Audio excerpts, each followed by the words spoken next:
A very warm welcome to you. Many thanks for finding time to be with us on the program this week. Now, don't forget to remain your source for all the latest happenings in the world of insurance. My name is Lucy Ulukbe. Welcome.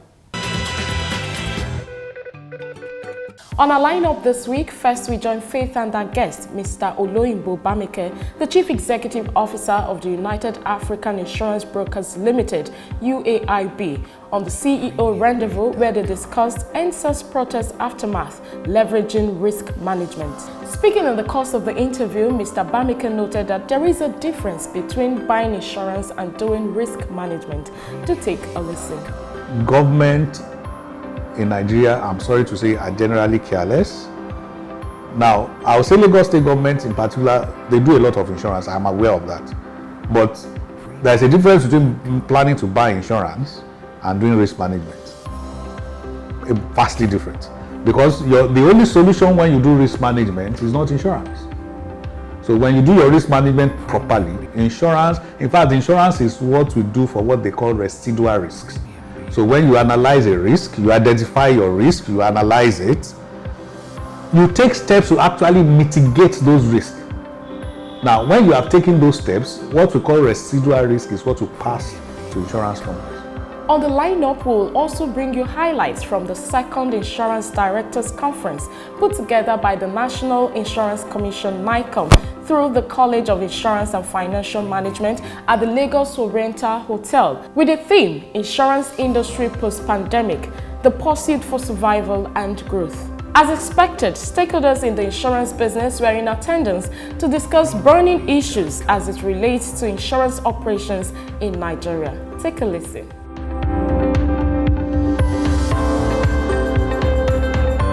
Decision to make sure that the directors understand our business ultimately is now being justified, because the more the directors know about our business, the better we can work together.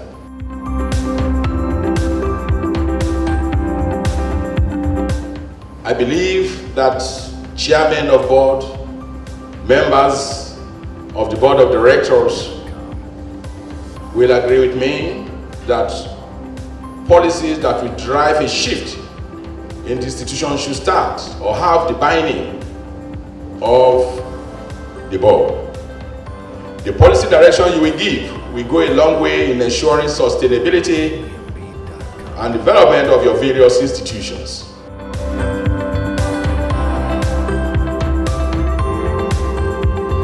Mr. and Mrs. Director, how has your business fared during this pandemic? What role have you played in the way your business has fared during this pandemic? Have you made any contributions at all, positive, or peradventure have you made negative contributions? Did you as a board call the management to sit down once it was clear that the world was going into a pandemic and build a strategy around how the business was going to survive through the pandemic? Plus, of course, all the other extras we bring you on the program. So sit back, relax, and enjoy the package. Details in just a moment. Please stay with us.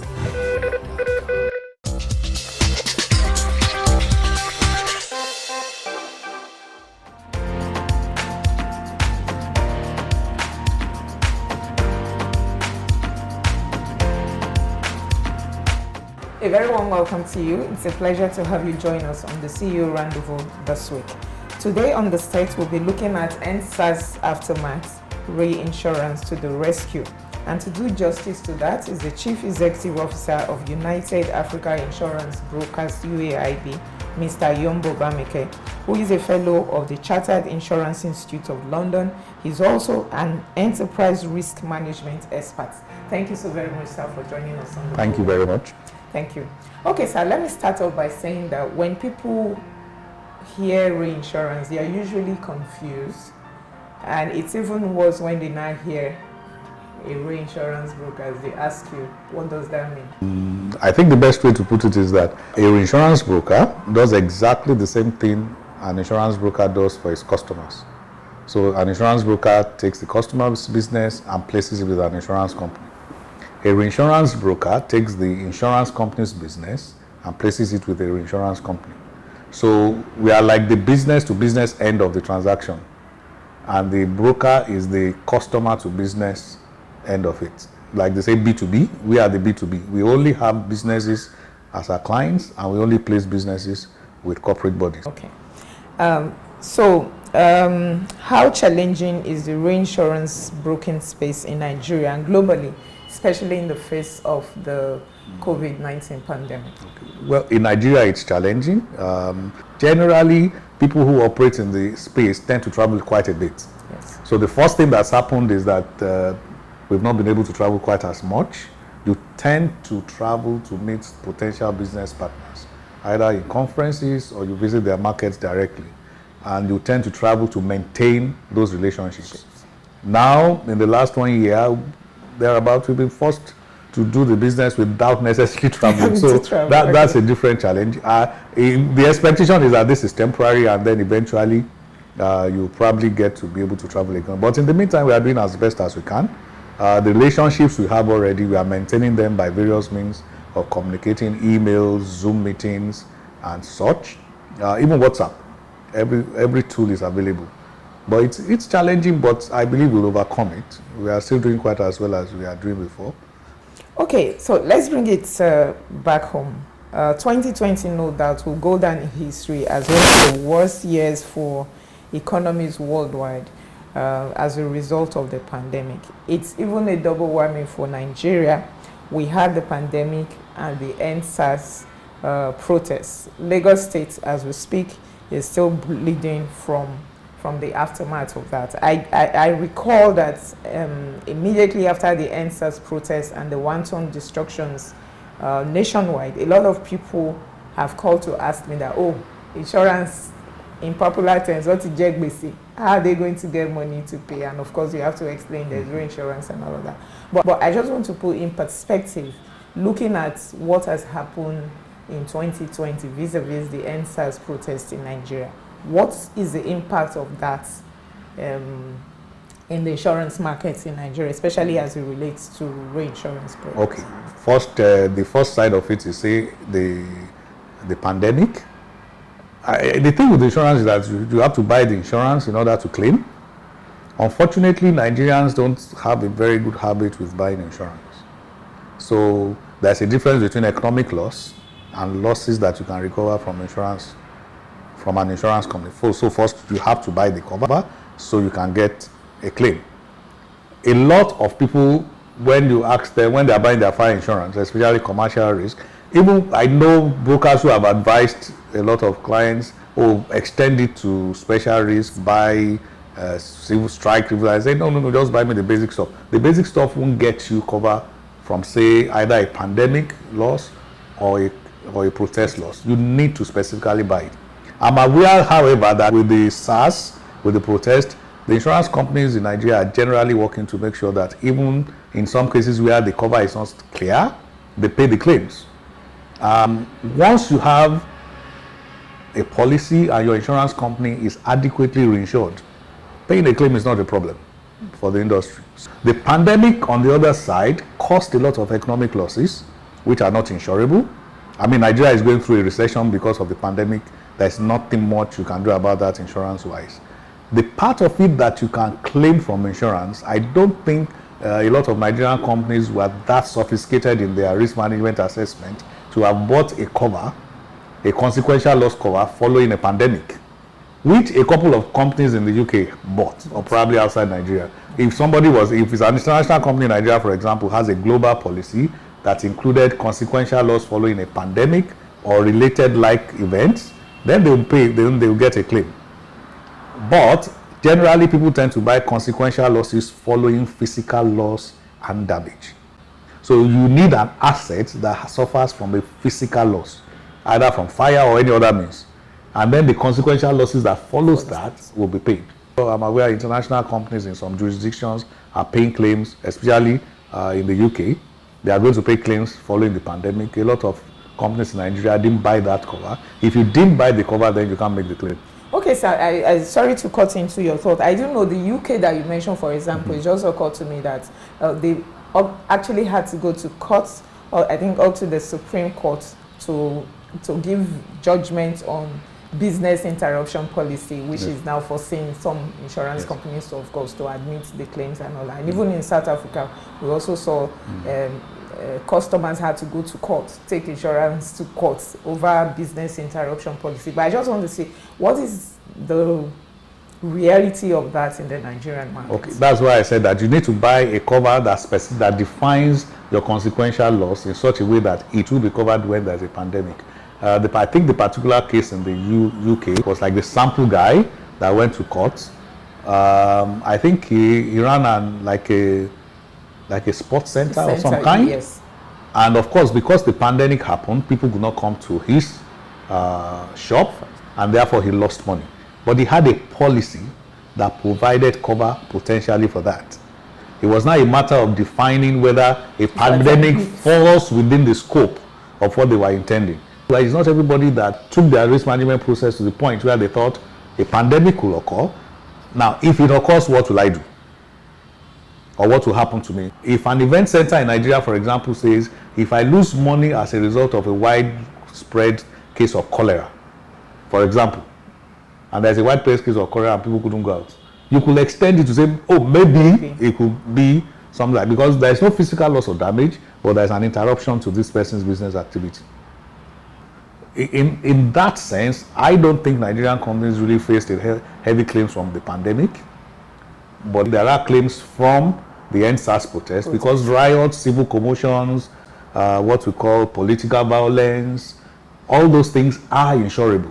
I think the challenge for the insurance industry is to educate people, take this opportunity to really educate the public that, look, a whole lot of things are insurable, but you have to specifically insure them. You can't assume. Okay, sorry to come in again. Now, I do know that as a result of this pandemic globally, you also have cases of cyber risk is escalating. Political risk, as you talked about. But what I want to ask, are these covers, are they available in the Nigerian market? Of course they are. The insurance companies are using cyber risk insurance in Nigeria. It depends on the kind of business you do. I know there are banks who have cyber risk insurance because of their peculiarization and they're exposed. All of us do quite a lot of our banking either by card or by transfers or by some other means. Anybody who does business where you have a lot of information from people stored within your system, and therefore you have the potential that their information will be exposed to say a hacker, then the responsible thing is to buy a cyber risk insurance. I think there is even a move in the market now that every insurance broker or every insurance company selling fire insurance should offer automatically with it, but you must pay additional premium. Okay. Riot and civil commotion. Now, it's the client that will now say, no, I don't want.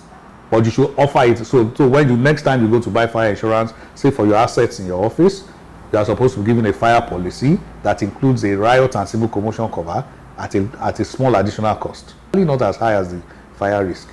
Now, you will now be the one to say, I don't want it. So you made a conscious effort not to want it. Otherwise, the standard fire policy in Nigeria from now going forward will offer you riot and civil commotion cover, things like that. However, political violence is a different ballgame. Okay. In fact, worldwide there are specialist market, what we call specialist market for those type of risk.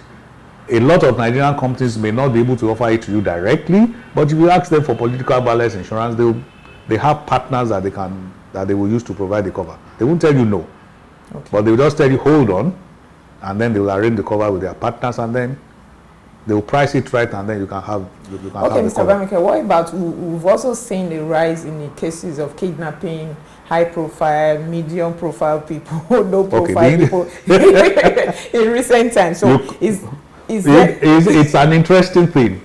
Okay. There's an insurance for it, but the people who have insurance for it won't tell you they have insurance for it.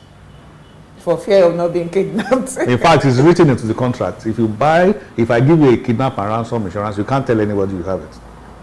Because then you've just invited people to come and kidnap you. It won't make sense. So there's what they call K&R, there's kidnap and ransom insurance, but most people that have it won't tell you that they have it. Okay, now moving on, Mr. Bamike. So let's look at the pandemic globally, on a global level. Of course, we're still narrowing it down to Nigeria. Lagos state government, as I said, they are still bleeding from the loss of the aftermath of not just the pandemic now, but also the EndSARS protests and what we saw. So going forward for government at all levels, what will be you and enterprise risk management president, what should be their focus when it comes to risk management or better risk? EndSARS as a protest was unusual because it was not violent and they were very well organized. The violence that followed was a different matter entirely. I think we need to separate it. For me, as a risk management person, you need to separate the two. The people who did EndSARS were very well organized. That is actually the one that we are not used to. We are used to people rioting all the time and destroying stuff. So the average government who does risk management and did not include the fact that a riot can happen and things will be destroyed is pretty careless, because that's an easy risk to recognize in this market.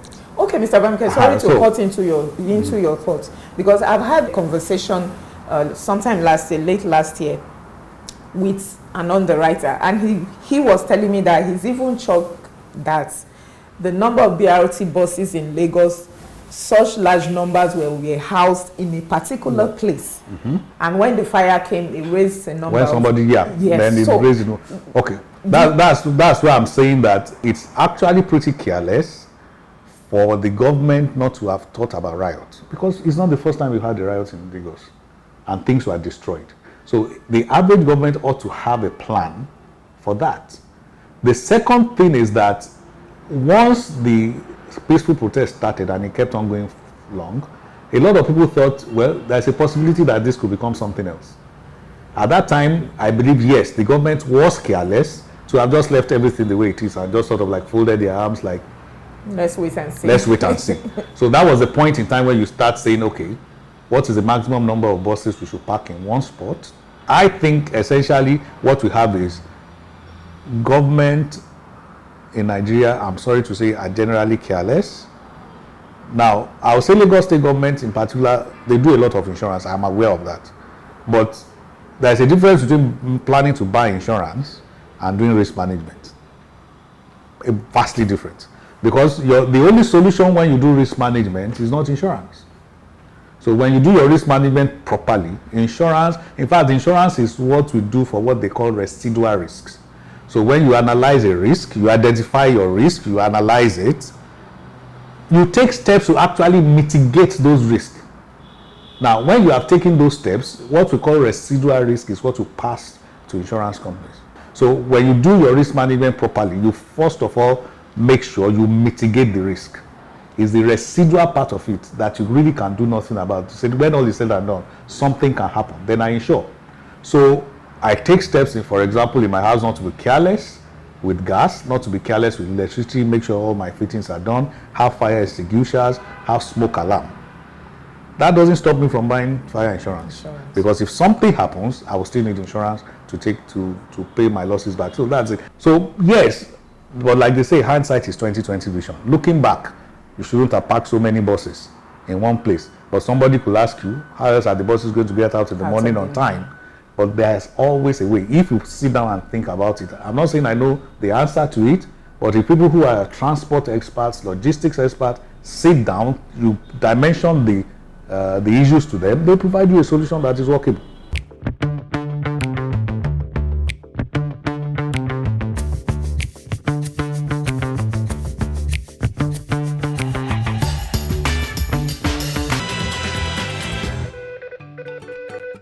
All right, welcome back.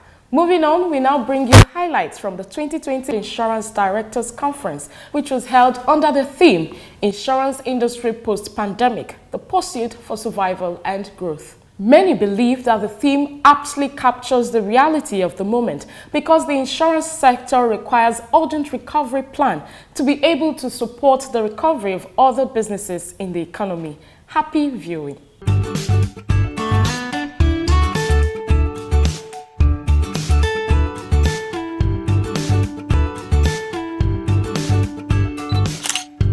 The National Insurance Commission, NICOM, in collaboration with the Chartered Insurance Institute of Nigeria, College of Insurance and Financial Management, late last year, put together the second edition of its annual conference for directors of insurance companies at the Lagos Oriental Hotel, Lekki.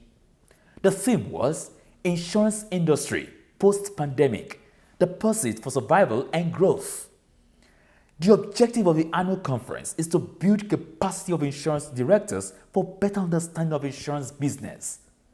Welcoming participants to the conference, the President and Chairman of Council of the Chartered Insurance Institute of Nigeria, Sir Muftau Oyegunle, said that the more directors understand insurance business, the better they can play their leadership roles. The decision to make sure that the directors understand our business ultimately is now being justified, because the more the directors know about our business, the better we can work together, the better the board can play the leadership roles expected in the industry.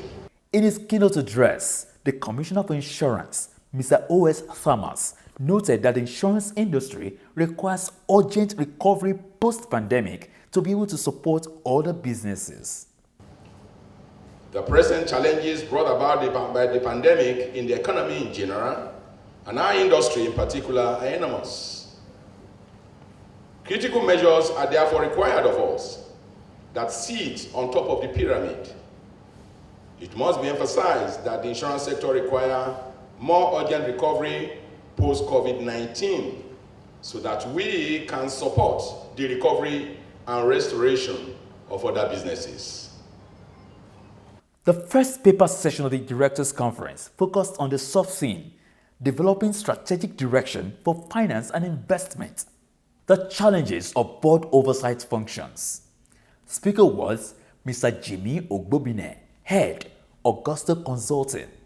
In his presentation, Mr. Ogbobine said that investment is not a marriage and should not be treated as such. When you invest in an unquoted company, you have to think private equity mindset. How do you exit if you choose to exit? Because it's not a marriage. Investments are not marriage. And that's what we're facing with our issues with real estate. We're nearly treating it like a marriage, where till death do us part. Okay? So with unquoted investments, what's our exit strategy? We need to have a private equity mindset. And then lack of independence of the investment management function in some insurance companies. So even where the investment management function exists, there's this lack of independence, which has driven us into lots of unprofitable investments, because the managers are saying, no, let's not go right. And the board or the promoter of the company is saying, let's go left. And then we'll see the result of going left. The second session of the conference focused on the sub-theme, role of board in facilitating an effective ERM regime in insurance organizations. Speaker was Toyin Sani, Group CEO, Emerging Africa Capital Group, while the third sub-theme paper, Transparency and Accountability, the current conundrum of corporate governance in the insurance industry. Speaker was Professor Fabian Ajogu, SAN, founding partner, Kenna Partners, said that transparency and accountability are indispensable tools in the insurance industry, especially at this time. Transparency and accountability are indispensable tools for good governance in companies, particularly in your industry and particularly at this time. The high point of the conference was an open session which allowed for interaction between participants and the regulator. There is no doubt that management of insurance companies, more than ever before, are looking up to their board for policy guidance that will ensure their continued survival in not just the COVID-19 era, but even post-pandemic, while also delivering returns for all shareholders.